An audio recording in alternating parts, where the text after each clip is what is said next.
Bonjour à toutes et à tous. Comme vous le savez tous, les prix à la pompe n'ont pas cessé d'augmenter depuis des années, jusqu'à atteindre 2 € voire 2,10 € selon les stations, ce qui exaspère bien évidemment les plus pauvres. En effet, depuis 2006 jusqu'en 2022, les prix ont augmenté de 56%, une augmentation bien supérieure à la hausse des salaires qui, elle, est de 30%.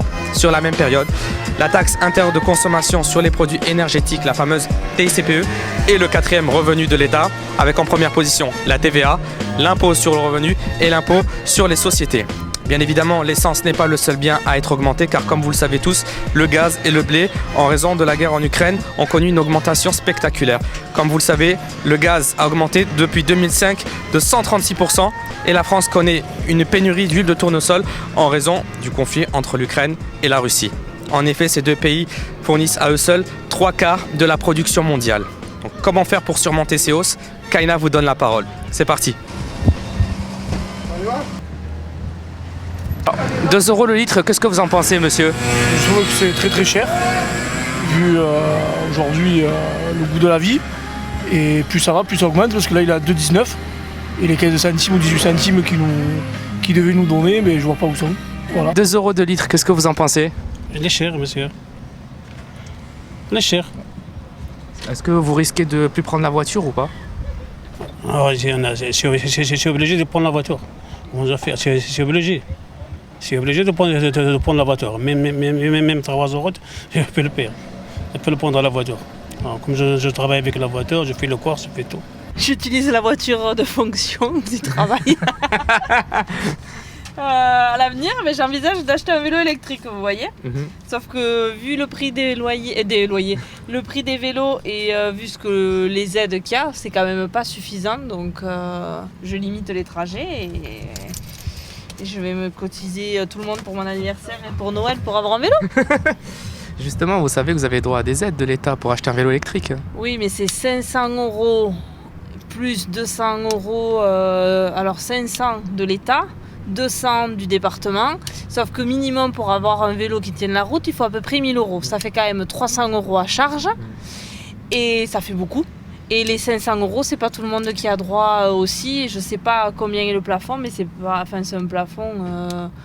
Voilà, on est un peu au-dessus du SMIC. Je crois qu'on a déjà plus droit aux 500 €, donc c'est pas énorme, quoi. Comment on fait pour survivre?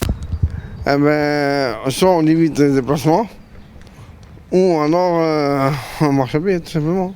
Qu'est-ce que vous pensez de la remise des 18 centimes? Je trouve que c'est dérisoire par rapport au prix du litre. Et ça serait bien qu'ils coupent peut-être tout ce qui est, comment on dit, je m'en rappelle plus. Excusez-moi, j'ai un trou. Ouais, pas de problème. Les taxes, voilà, sur les taxes. Voilà. Et comment vous ferez à l'avenir si ça continue d'augmenter? Mais disons que moi j'ai pas le choix, bon, déjà je travaille, c'est la voiture du travail. Et après moi j'habite à 30 km d'ici, donc je suis obligé de prendre ma voiture pour venir sur Montpellier. Et surtout que maintenant il va y avoir cette fameuse vignette qu'il faut qu'on achète. Encore ça, qu'il faut changer les voitures, les vieilles voitures dans 2 ans. Et c'est très compliqué aujourd'hui. On la voit pas. Enfin, ça a peut-être été bien, mais là c'est en train de augmenter, donc on arrive au même point. On arrive à 2 €. Il y a eu l'aide quand on était à 2 € le litre, et là on arrive de nouveau à 2 €. Donc du coup, on la voit pas. On la voit pas du tout. Vous pensez que les gilets jaunes vont ressortir? Gilets jaunes, je ne sais pas si ça sera vraiment sous cette coupe de gilets jaunes, mais en tout cas qu'il y ait des manifestations et qu'il y ait des choses sur notre pouvoir d'achat, oui. Après, est-ce que ça sera vraiment sous la coupe des gilets jaunes? Ça peut être juste un ras-le-bol de tout le monde, quoi. Ça c'est rien. Ça c'est rien, monsieur. Des centimes, ça sert à rien. Ça sert à rien, monsieur. Et du coup, à l'avenir, qu'est-ce que vous ferez? Vous continuerez à prendre la voiture coûte que coûte? Vous prendrez le tram, le vélo? Ouais, je ne peux pas. Je vais prendre la voiture. Je vais prendre la voiture parce que je travaille avec. Je travaille avec, je fais les courses comme ça avec. Je ne peux pas le prendre, le tram pour pas faire les courses, pour faire ça. Je ne peux pas. C'est ça.